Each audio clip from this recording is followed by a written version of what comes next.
شاید فراموشت شدم، شاید دلت تنگه برام، شاید بیداری مثل من به فکر اون خاطره ها.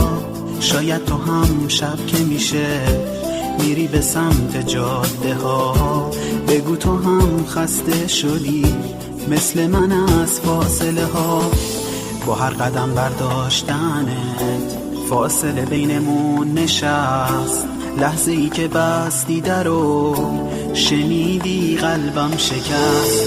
یادت بیاد که من کیم، همون که میره برات، همونی که دل نداره برگی بیفته سر راه.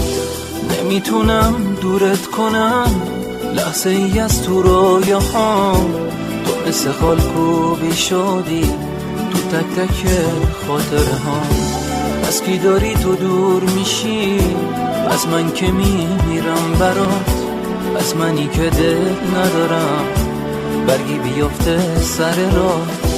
نمیتونم دورت کنم لحظه ای از تو رویاهام. تو مثل خالکوبی شدی تو تک تک خاطره ها. از کی داری تو دور میشی؟ از من که میمیرم برات، از من که دل ندارم برگی بیفته سر رات.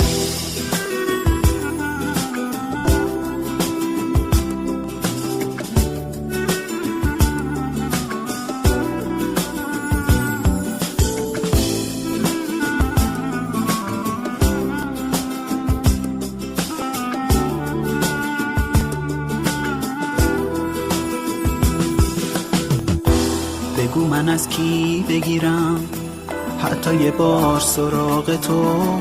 دارم حسودی میکنم به آینه اتاق تو. کاشای اون آینه بودم هر روز تو رو میدیدمت. کاشکی هنوز داشتم تو هر لحظه میبوسیدمت.